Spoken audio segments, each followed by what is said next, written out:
morning, so we won't need to take a whole lot of time. That's right. Well, I might as well get the breakfast going. I'm just waiting for that red line to finish. Okay, we're waiting for, So we won't need to take a whole lot of time. yeah. Okay. Oh, we're Okay, live. good morning, everyone. My name is Bill Davies, the moderator for today's legislative breakfast, which is hosted by North Country Chamber of Commerce. And this morning's legislative breakfast is being sponsored by the Old Stone House Museum and Historic Village in Brownington Village. And as indicated, I'm a native of the historic village, and there's no better place on earth to be raised than Brownington Village.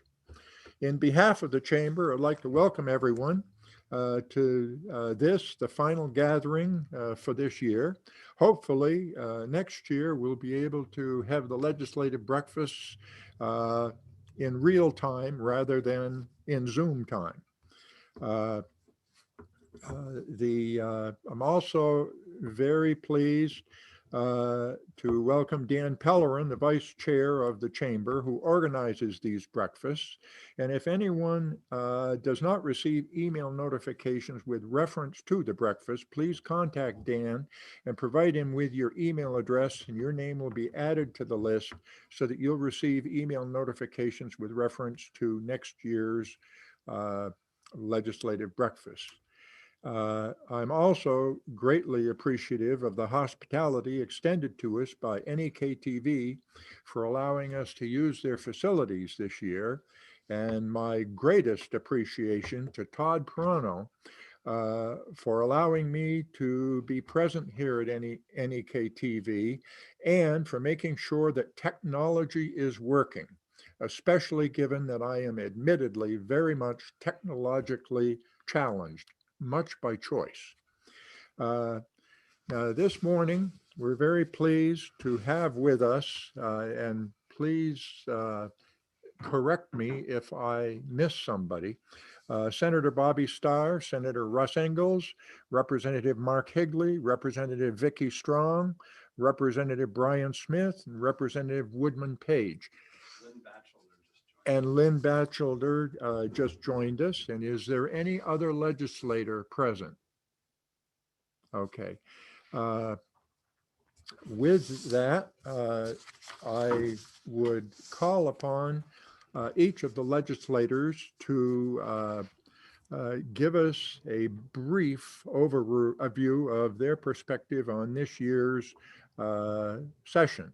Now, with the very wonderful turnout of legislators, I'd like to have everyone limit their comments to about 5 minutes so that we have time to allow for questions and comments from the citizens of Orleans County. And when we get to that point, I'd like to remind everyone to introduce yourself, tell us your name and where you're from, and also we need to make sure that everyone has the chance to ask one question or make one comment before we open it up to them having a second shot. So in introducing the legislators, I will make note of the committee or committees on which I believe each has been assigned. And I asked each legislator to correct me if the information that I have obtained from the legislative website is incorrect. Like to start, and we go with seniority. And so it's not that I am calling Bobby Starr old, it's just that he is the most senior of the legislators. So let's start with Senator Bobby Starr, who serves as chair of the Senate Committee on Agriculture and is a member of the Senate Committee on Appropriations, the Legislative Study Committee on Wetlands, the Vermont Milk Commission, and the Task Force to Revitalize Vermont Dairy Industry. Bobby? And Bobby, I think you need to unmute yourself. There I go. Thank you, Bill, and I want to thank Dan as well, and of course Todd and the Old Stone House for sponsoring this breakfast. It's always good to be with you folks and give a little update on where we are in Montpelier. Hopefully we have only 2 weeks left, and we'll be home for the summer and fall, hopefully, which would be welcomed by, I'm sure, all of us. Instead of like last year, we had to fool around most of the summer off and on working on legislation. But in ag, quickly, we've got all of our bills done for the season and moved. I think we have one more maybe that's got to go back to the House. But S100's a universal breakfast program that we put together and spent a lot of time on that. And then about 2 weeks ago, found out that USDA was going to continue their free meals program at all of our schools. So it's going to give us another year to for the House and for us to work out any details. The other issue in agriculture, or another issue, is that last year we had our own ag budget to put out loans and grants to farmers, and this year it's going to be all done through ACCD. So we did give Gus Seelick and VHCB 50, gave them $50,000 to help farmers with their applications, because I'm sure they're going to be much more complicated than the ones that we set up at Ag Forum. We did, in that meals program, we put $500,000 into that to help encourage local school districts to buy more produce and products from local dairy farmers. S102 we passed, and that is a bill to allow farms to take food residues, so they could go, like, say, East Side and places like that, pick up their waste food, which cannot go to the landfills any longer, and take that back to their farms and make compost, as well as a lot of farms feed their chickens, let them pick through the scraps and take what they want, and to help out there. We also doubled the numbers for on-farm slaughter this past year so that farmers can sell animals right on the farm, and people can take their animals to a butcher shop and get them cut up from that. We also passed H343, which is the Pesticide Advisory Board. We changed that over to the Ag Technological Board, dealing with all types of pesticides and herbicides. The big bill, which we call it, is the appropriations bill, and that got passed through the House, I think, on a unanimous, through the Senate on a unanimous vote, and sent back to the House, and they've set up the conference committee on that, as well as another bill that's important to a lot of our folks is the retirement bill.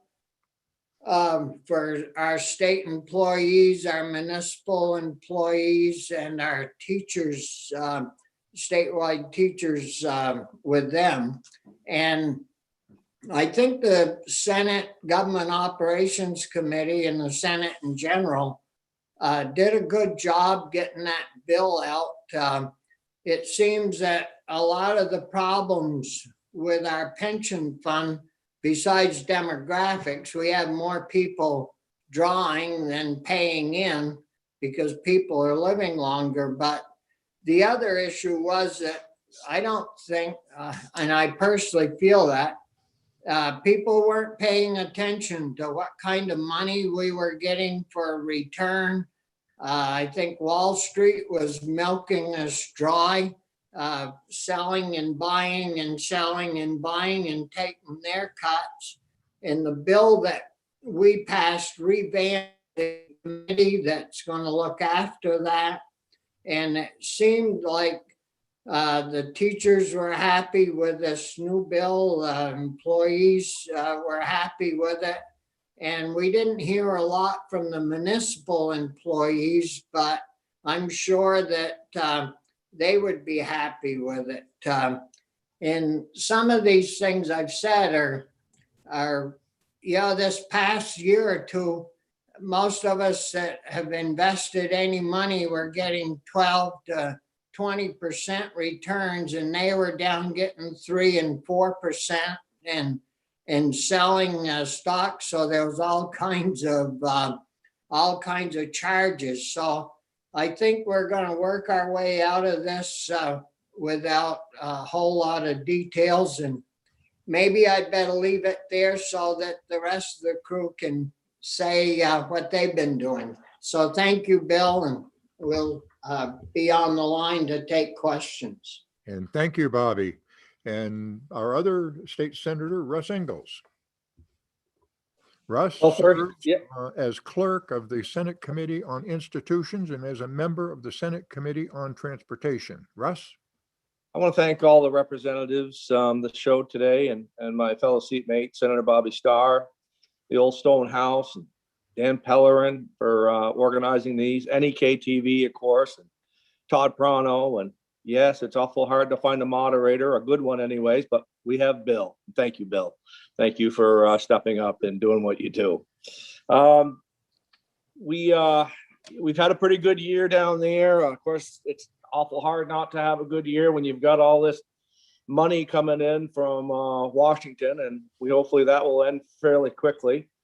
But on transportation, we've utilized federal funds tremendously. We've expanded the paving operations that are going on within the state for the 6th straight year. And in that 6th straight year, we've kept the transportation budget level funded, which is very, very nice. But what I see is a pretty well-run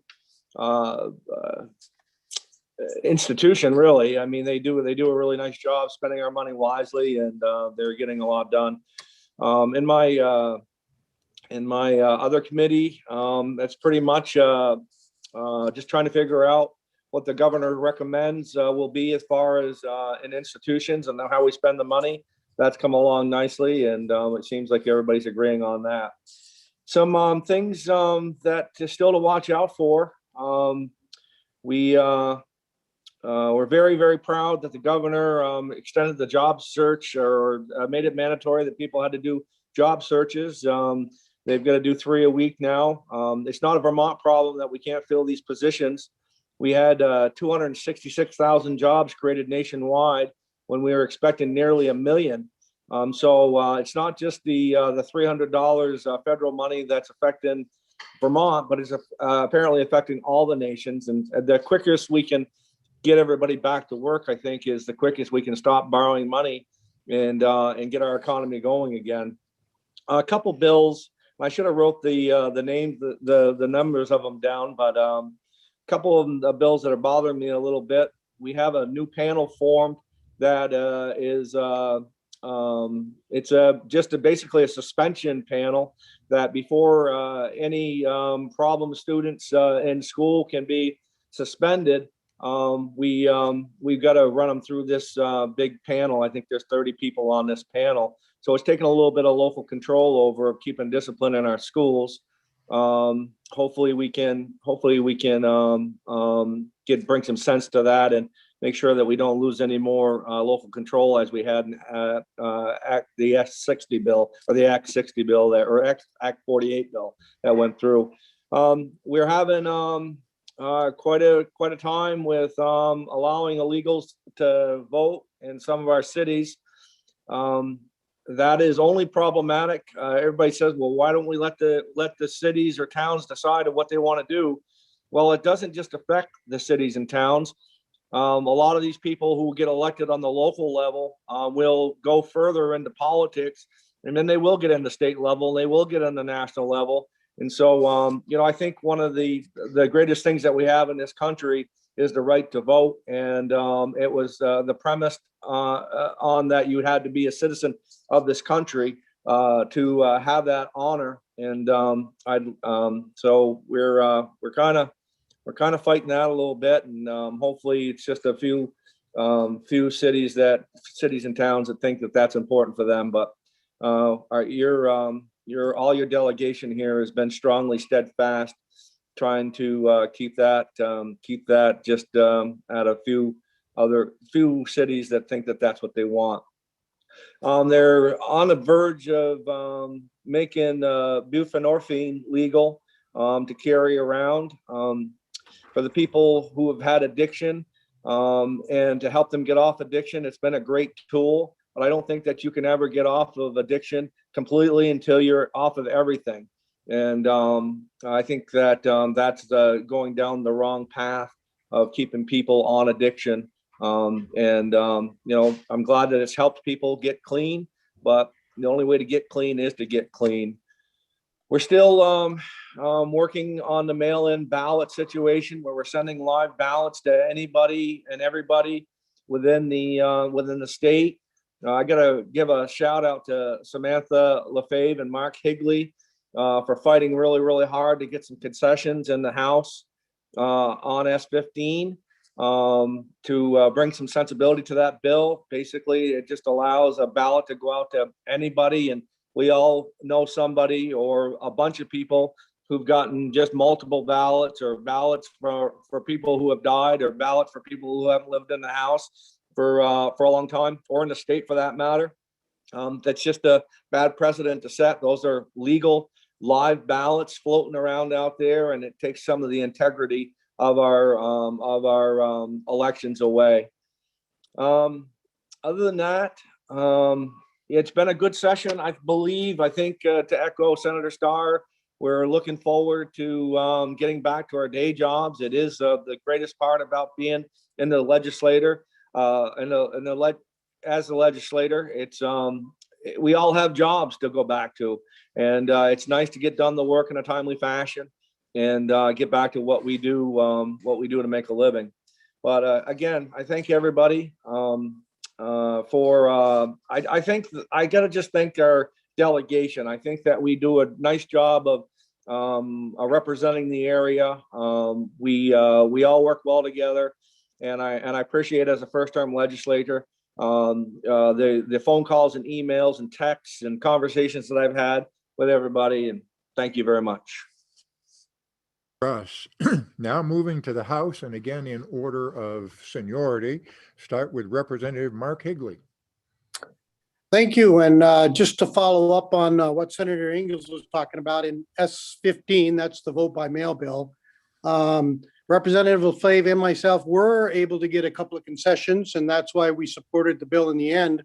Those concessions were many other states have limited number of ballots that an individual can return. There was nothing like that in this bill. Even the state of Colorado has a maximum of 10 ballots. It's basically what they call or consider ballot harvesting. They had a limit of 10 in Colorado. We were able to get in 25. We tried for 10. The other issue was the state of Oregon has had a vote by mail process in place for 20 years. They've always had a voter verification process as well, which is a signature voter verification of its signatures. We weren't able to get testimony. I had called the Secretary of State's office out there and talked to them. We weren't able to get them in our committee to testify because of time. But the other concession that we got was by 2023, the Secretary of State's office will consider the cost, implications, and so on for some form of verification. 34 other states have some form of voter verification that's required. Like I said, the state of Oregon for 20 years has had it. It's just a safeguard. Again, you know, politics these days, as you know, is pretty extreme. And so I think it's going to be important going forward. The other Senate bill that we just dealt with was S-25. It's the cannabis bill. It's kind of a continuation of H-164. Had some concerns in that as well. The Senate had removed a piece that was originally in the bill regarding towns have to vote to have an establishment, whether it's a grow establishment, retail establishment. The Senate bumped that out. And by 2023, any town that didn't vote for that provision would be deemed open for business. We took that section out. We'll see how that holds up in a conference committee. The other concern that I had was, well, there's a whole section in there on giving a leg up to folks that have been, and this is the wording, disproportionately impacted by the cannabis prohibition. I don't really know what that means. I don't think anybody does. It's supposedly going to be up to the cannabis board that's in the process of being set up to make that determination. But there's the concessions for this group is going to be grants, loans, waivers of certain fees. So again, some concern there. Other concerns I had, maybe you heard that having a little bit of a surplus in the hemp CBD oil industry, they were able to, through a chemical process, create what they call Delta 8, which is a THC, very high concentration of THC. The ag department stepped in and shut that down for now, but there's just other concerns that I think we're going to be behind the eight ball all the time with trying to keep up with the industry and what they're going to be doing over the years. Maybe that's not really a reason not to support it, but again, I had some real concerns, and there's other issues as well that I heard in testimony. So I guess I'll leave it there. Maybe just briefly mention too, I hope it's stalled in the Senate, but we bumped out that general contractor registration process. I think that's a real concern, especially going down the road with a lot of money out there for weatherization projects and so on. I'm not even convinced we have enough contractors in the state of Vermont to do all that work as it is. As you probably are aware, if you've tried to purchase materials lately, the materials are off the Richter scale. I just can't imagine somebody trying to build a house these days. So I don't think we need to add one more cost and burden on contractors. There's a provision in there about anything over $3,500, you have to have a written contract. It just concerns me. More people are having to be, hired at the Secretary of State's office to implement this. So anyway, thanks again, and I appreciate being here this morning. Thank you, Mark. Now Representative Lynn Batchelor. Good morning, everybody. It's a pleasure to be here, and thank everybody for sponsoring this. I am on the Institutions and Corrections Committee this year, and I think our biggest bill, of course, is what we call the capital bill. The capital bill is how we spend our money on our buildings and, of course, corrections. Corrections, we'll start off with that. We need to build a brand new facility for the women. The building in Chittenden is absolutely horrible. It's bad enough being in prison, but it's definitely not a good place to be. So we've been looking everywhere. We're trying to find state-owned land, which of course would save the state a lot of money and just build a building. There's a possibility we can tear down the building that is already there on that particular site and build a step-down facility. We'll have a correctional facility someplace and then have that as a step down as you get out of jail or corrections. Then you go and learn new trades while you're in corrections and then go ahead and step out. And so you can be put back into the rest of the community and have some skills and feel better about yourself and have already gone through the drug rehabilitation or alcohol problems, whatever it is that got them into jail is what we're trying to do. So when they get out, they don't have a problem. We have done a huge for the institutions, we have done a huge fit up, looking to see what we can do. We have space assessments that were done by, Freeman, French, and Freeman. And they gave us all kinds of idea on how to implement changes so we can go back to the State House. I don't think anybody, and of course the poor new legislators don't have a clue what it's like to really be in the State House and what an honor it is. Every morning when I was coming out of the Capitol Plaza and went up to work, it was absolutely, it gave me goosebumps. It's the most beautiful building. And of course, it's a museum. So we have a little problem trying to figure out spacing. We can't tear down walls. We can't do, there's lots of things we can't do. But most of all, most important thing is we're going to need a new HVAC system in that building, which is your heating and your airflow. And so we're all safe. The visitors are safe. The lobbyists are safe. Our news media is safe, as well as all of our legislature. And that's pretty much taken up most of our time so far this year. We have done some other bills, of course. I don't like being on Hollywood Squares. I'm not so sure that everybody does, or many people. The only good thing about it is in the wintertime, you don't have to drive through the snow and the ice. And that's the best part for somebody coming from the Northeast Kingdom down to Montpelier. But we're working on all kinds of things. We're working with buildings and general services for this, not only the State House, but different buildings. They're going to move the Williston Police Barracks. They need an update. I think they're going to sell the old one and continue to stay in it until they have a new one built. But if you're going to sell something, it's now the time, because the prices are high. People are excited about buying and getting in there. And that Williston area right there is right in the middle of everything. And it would be a wonderful thing for any type of business to buy that property. We passed out a bill called S3. It's hard to keep track of all the numbers. And this was regarding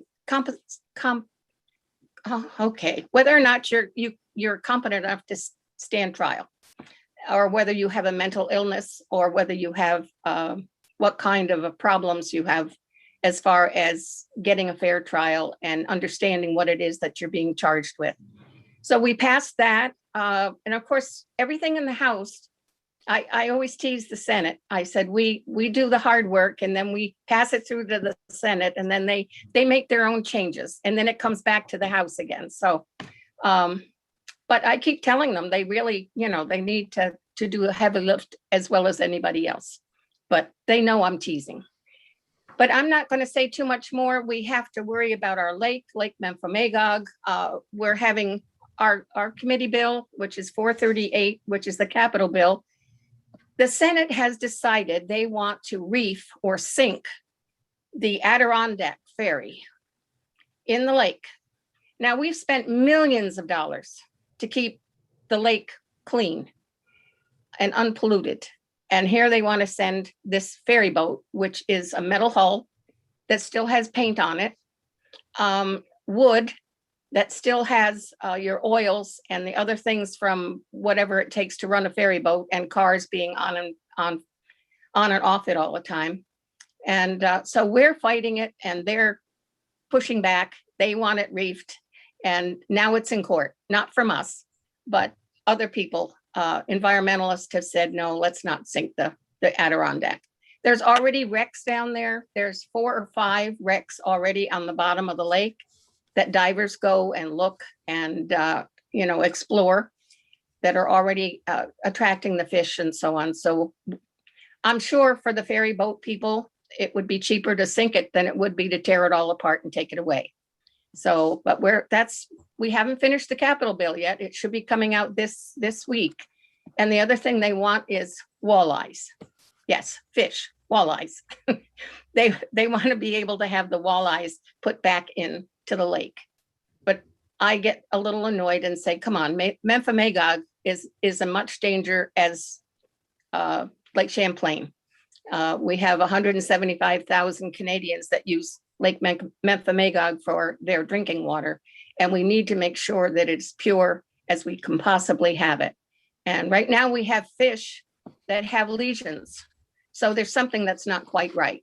But anyhow, thank you so much. I will close for now. And thank you very, very much. And we will continue to do our very best work. And I'm honored to represent all of you. Thank you so much.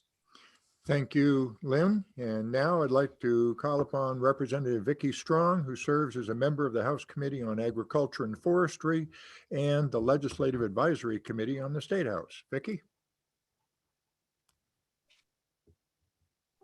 Okay, thank you. Bill, nice to see you in front of the old stone house. I didn't know that's your birth town, your childhood place you enjoyed, and it is a delightful place. So I appreciate this Old Stone House sponsoring us today and those who are working behind the scenes. Thank you. And nice to see all the legislators here together. That's one thing I miss in the State House is the ability for us all to, just pass each other in the hall or in the lunchroom, sit with Senator Starr or our new Senator Russ Ingalls, and not only talk about our lives in general, but what's happening in each committee. So I am on the Ag and Forestry Committee for my second term. I've been there a total of 11 years now, but served on Ag for 2 terms. And I find it to be a delightful committee and a place where I feel completely at home and passionate about the topics we talk about. And I won't rehash everything that Senator Starr said so well, but I'll mention a few things we've done in the House side that I'm sure the Senate has looked at, but I'm not sure if Bobby elaborated on them or not. But one thing that's going to happen, which is good news for all of us, are most of our fairs and field days will be back open. So some are waiting till later in the summer and fall when the governor has given us more of the okay, so to speak. But all of our fairs seem to be excited and ready to go. They've received some funding as well to help gap that year last summer where we were not seeing those be able to open and operate. So we're hoping for a good season and that folks will get out and really feel that renewed joy of seeing all these great fairs and the things that happen there. Another issue we're dealing with in that House side is migrant housing. And we're seeing a lot of places on farms where the housing situations aren't ideal. And several years ago, I did visit some of our local migrant housing facilities. They're usually trailers and quite old. And many times the plumbing isn't great or the heat goes off. And you see a lot of migrants in and out, in and out. So it is a problem. And we do want better housing facilities for our migrant workers. They're the backbone of our dairy right now, and our farmers appreciate them. And it's not really what I liked about this conversation was they're not blaming the farmer. They're really saying farming and dairy particularly is really going through a tough time financially, and it's just another burden to say to a farmer, you've got to pay X amount of money to fix this up or buy better housing for these migrant workers. So we're really working on innovative ideas where some of the migrant workers themselves who have, so to speak, graduated from farming, they're now working together as a group to help actually build some housing on some of these farms. So the migrant workers themselves are becoming their own nonprofit to help build better housing. So that's one area and one way we can improve that. And they're looking for some grants and that sort of thing. So they're in visiting with us.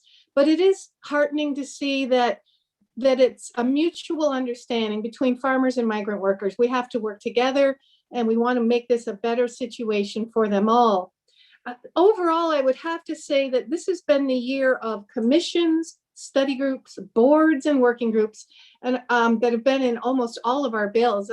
For all of us in the House, it seems like anytime we pass a bill or we're reading a bill, there's another study group or another commission. And I'm not sure if this is always a great idea. I feel like we're passing the buck a lot of times onto some of these commissions and working groups, but then they come back to us, give recommendations and that sort of thing, or propose legislation. So I'll hope that these groups will do a good job over the summer and into the fall, and bring to us the necessary information we need as legislators to stay informed. And one more thing I'll mention as I close, for the whole session now, since last March, we've worked through the internet, through Zoom, and it's been a lot of tough times as far as hours and hours in front of a computer. And I'm not sure that we really do it justice as a legislature. And I have heard that most other legislatures in the country are meeting in person. Sometimes they have a little bit of an availability to do Zoom if someone chooses that. But overall, the other legislatures in our country have been meeting in person. So we will have a vote coming up in the House to declare whether we want to continue with this form of meeting through what we have to call an emergency order. And I personally want to vote no. I think this is time to move forward and find better ways to meet, whether it's our committee work meeting in certain ways. We can work that out. But I just going to vote no if we bring this up again to extend this emergency order in the House. So I thank you all very much. It's a privilege to be a representative for the Northeast Kingdom, and I wish you all a good day. Thank you, Representative Strong. Now, Representative Brian Smith, who serves as a member of the House Committee on Transportation and the Canvassing Committee. Brian? Thank you, Bill. Thank you, everybody, for being here this morning. I'd like to touch on something that Representative Strong just mentioned about all these commissions and groups that are being formed. I'll get to some transportation stuff in a minute, but there's probably close to 1,000 bills that were introduced this year, and I stand to be corrected if I'm wrong on some numbers. But if all of these bills, many frivolous bills, hadn't been introduced, we wouldn't need to be putting commissions together or study groups together, because the committee that the bill should be in, the important bills should be in, could be addressed. I'm finding myself not supporting many bills that have that are asking for a study commission or study groups, and it's so much better if we can be right in the Capitol. And you'll learn of these other bills from talking to other legislators and talking to lobbyists that we don't have that opportunity on Zoom. So it's been kind of a struggle to be able to cover everything and make sure you know what's going on in Montpelier. We have been working, transportation has been working on the DMV bills, S86. And I think that the Senate has it over there right now, or maybe it came back to us last week. Senator Ingalls could nod your head, Russell, if I think you have the bill right now. But we're pretty close. House Transportation and Senate Transportation have worked really well on this bill, and it's going to be a good bill. A lot of it involves corrections and cleaning up of language that was a little bit vague. We spent about a week, which I thought was extreme, on addressing different classes of electric bicycles. There's 3 different classes of electric bicycles. I think I could have found more important things to talk about, but now that it's clarified and going to be clarified, it's going to simplify some things perhaps down the road. S15, Senator Ingalls touched on it a while ago on ballots. I believe that there's going to be a number of town clerks that are going to raise an issue on this, and I hope there's a big majority of town clerks. There's nothing wrong with calling and asking for an absentee ballot and going to the polls and voting the way this country has been brought up to understand how you elect officials. But that's a whole nother story down the road. The transportation bill, I believe we're going to see, with a lot of federal money, we're going to see a lot of infrastructure work being done this summer, probably to the tune of $250 to $300 million on paving alone. And that's a lot of that money is a one-shot deal. And 111 is getting about 5 miles of 111 is getting some pavement. Senator Ingalls and myself made many phone calls and whined and complained a lot. So we finally got some right answers from the highway division, and they're gonna pave 111. So thank you, Russell, for that. That helped a lot. Your phone calls help a lot. I've had a few bills. I've got one bill in committee right now. It's I've been trying for probably 4 years now to increase the points and the fines on texting and driving. It's a big, serious problem in Vermont. There are people dying from it. You see it advertised and talked about on television. When you get your vehicle registration renewal, this part of that describes texting and driving as being a very serious problem. I cannot get my committee. I don't think I can get out of committee right now. I'm guessing that it's probably a 5-6 vote. So I think what I'm going to do with that bill is leave it there, work on it over the summer, and bring it back again next January when we can meet face to face and sitting in our committee rooms. S47. I'll touch on that briefly. Tesla and a couple of other companies that do not have dealerships, they sell direct from the factory, have been trying to build a facility, or they want to build a facility in Vermont to service warranty. There are 750 Teslas in Vermont, registered in Vermont right now. And I believe that it's going to come out that they will be able to build that, but we're also protecting the franchise dealers as well. It appears that it's going to be a good bill once it's finished. I'm trying to think, see what else I've got. I think that's about all I want to touch on right now. No, I think I will mention one more thing, and then I'll be quiet and take any questions. Many of the bills this year, and I've hesitated for a long time to bring this up, have a lot of equity and bias parts to them.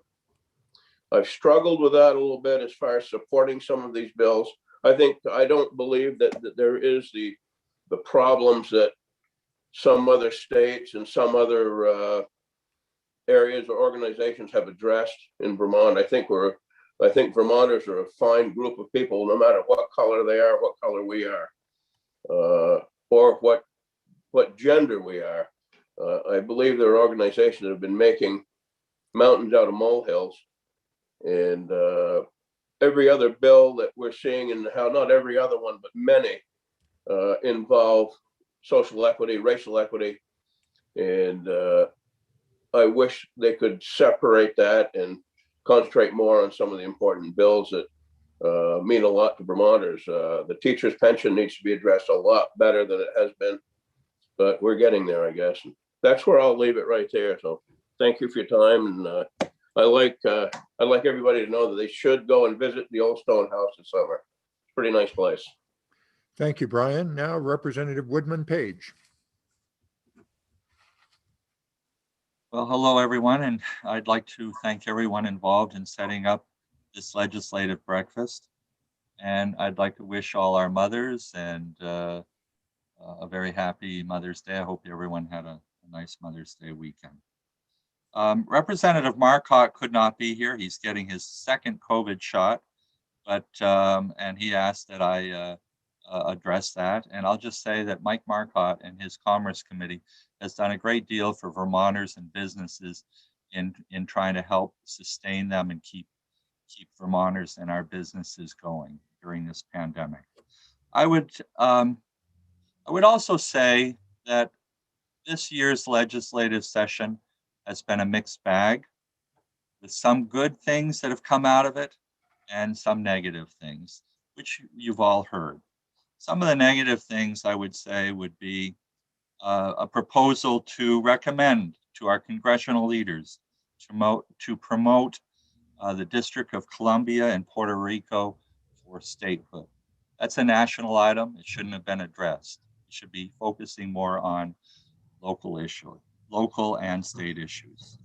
The taxes on the Paycheck Protection Program, where funds from Washington came to Vermont that were not supposed to be taxed, and yet the legislature has decided to tax those funds, which the governor and many of my friends here want to overturn that. Other issues that have also been raised is the Winooski Charter, allowing voting for non-citizens. This does not seem right, particularly when, well, it just doesn't seem right to me. As a veteran, to defend and support the Constitution, it just goes against everything I believe in. And in addition, our state legislature, you don't have as many veterans as perhaps there once were. And a lot of them don't understand what it's like to have to serve in the military. Another issue would be the charter change in Brattleboro, allowing 16-year-olds to vote. And don't get me wrong, I'm all for participation for everyone to vote, but I think this is just a little premature. In addition, it's premature when you have a business such as the Coffee Cup Bakery that went out of business, a loss of 250 jobs from Brattleboro to Burlington.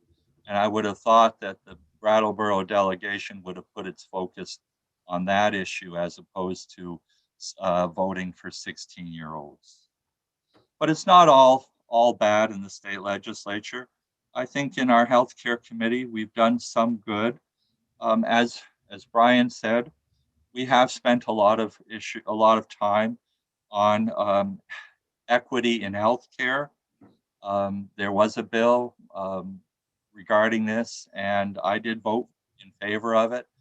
Even if there is some problems, if there are problems within our healthcare regarding racism or social equity, you know, I think it's good to make those changes and to make our healthcare system better. What else? I think our healthcare program, our healthcare committee has done a lot of good for Vermonters and our primary care physicians, instituting telehealth and telemedicine during the pandemic, allowing patients to be seen at home through Zoom, rather than risking their health to go in to see their primary care physician. Another bill that we covered recently was the bill to provide care to undocumented children, as well as care to prenatal mothers. I voted in favor of this. I thought it was a humane bill and it should be voted for. The one thing I did not care for was the bill came back from the Senate, in which it said that the Agency of Human Services should not make any information regarding applicants or enrollees available to the United States government. And even though I didn't care for that statement, I did ultimately vote for the bill. I did not think that statement was necessary, but it was included. And finally, there's been an issue that's arisen in our healthcare committee and that's regarding children in mental crisis sitting in our emergency rooms. We've just recently discovered that there's a number of cases throughout Vermont hospitals where children are sitting in emergency rooms for days. And so our committee has looked at this, has questioned our commissioner of mental health services, and we're collecting data on this on a daily basis, and we're trying to resolve this issue and get children out of emergency rooms where, they don't need to be sitting there for days. So that is basically all I have. As I said at the very beginning, it's a mixed bag. Some good things have come out of our legislature and some negative. And it looks as though we may be going back in October for a short period of time due to other bills, other funding issues that may be coming from Washington, D.C. And I, for one, will look forward to going back and being in person in the State House as opposed to Zooming. So thank you very much for the opportunity to speak with all of you. Thank you, Representative Page. Now, we're going to need to change the rules because we only have 8 minutes left. And I think with the number of legislators that we have, we wouldn't get through their responses. So what I would like to do is to see who in the audience would like to make any comments directed to our legislators. And again, we've now got 7 minutes left. So let's see who would like to have. Okay, I see Pam Lads. Thank you. I want to thank Lynn Batchelor for recognizing the need to take care of Lake Memphremagog. As an area, if we don't focus on our lake in a positive way, we will not get the tourists we think that we want. We will continue to poison ourselves. We have fish in that lake with melanoma tumors. We know they're there. We know what the fish are. We have no idea if other fish have the same tumors. We've done nothing to investigate this. We have no clue what the cause is. So thank you for bringing that to people's attention. And thank you for recognizing what an absolutely insane idea it is to sink a ferry in a lake with all of the chemicals that they're not going to be able to take out of that. I mean, that's a total no-brainer, but thank you for pointing it out. Thank you. Who is next with a comment?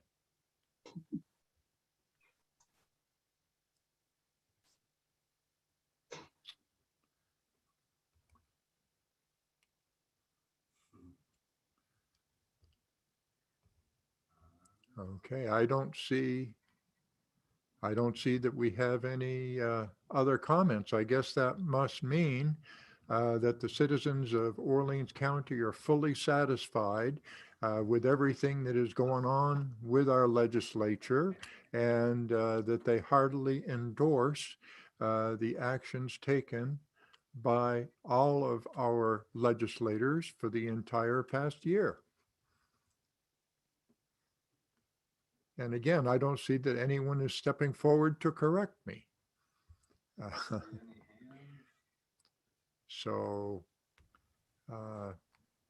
I guess I would have to agree with you, Mr. Moderator.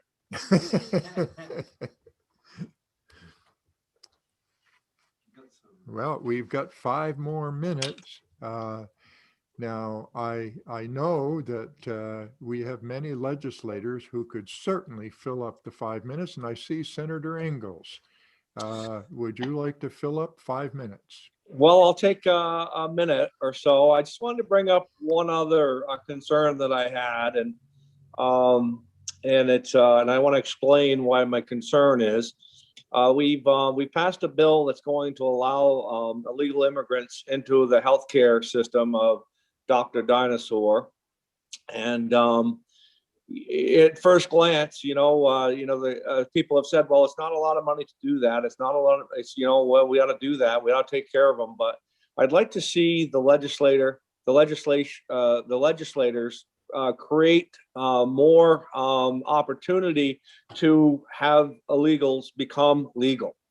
Instead of creating laws that encourage illegals to come to Vermont, which we do need the labor. I mean, we absolutely positively need the workforce, but let's work harder to get them to become legal citizens versus creating laws to keep them in the shadows of the where they don't even know if they go down to the grocery store or not, if they're going to make it back home.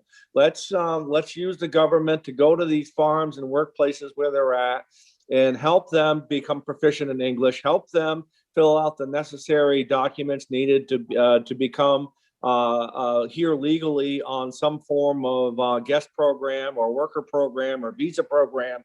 And I'd like to see laws not passed to keep them sheltered, because I think at the end of the day, as Representative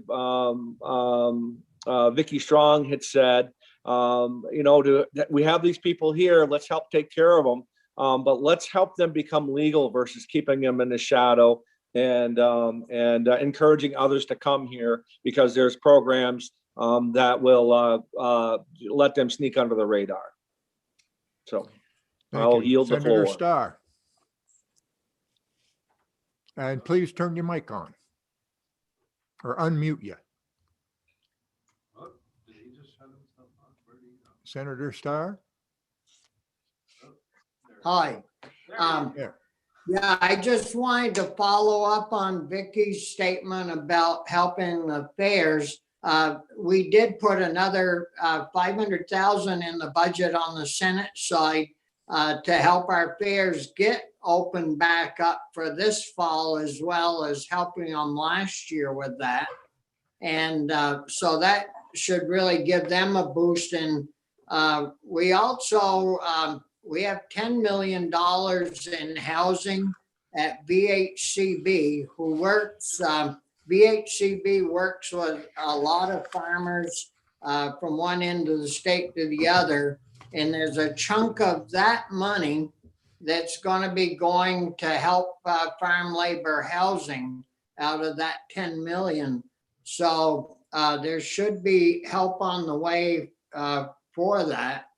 And I thought Russ was gonna maybe talk a little more about the transportation bill, but I think, Russ, there's $2,500 in that per person in that bill that you guys worked on, that's gonna help if somebody takes their car to a garage and they say the admissions is all screwed up and you've got to have a new catalytic converter or whatever. There's $2,500 to help low-income people that get stuck with cars like this. And, that would be a big help to our citizens that have to drive these old cars. So I just wanted to bring that to the forefront in people's attention. Thank you. And that brings us to the end of this morning's legislative breakfast. I'd like to thank Dan Pellerin and the Vermont North Country Chamber of Commerce for organizing these, the Old Stone House Museum and Historic Village for sponsoring today's breakfast, Todd Pronto for making sure the thing worked, because certainly without him, we'd be lost. And all of the participating legislators, an incredible turnout as far as the legislators are concerned. And thank you all for participating. Thank you. Yeah. Have a nice Thank you day. much. Thank you. Bye. Have a wonderful day. Bye, everyone.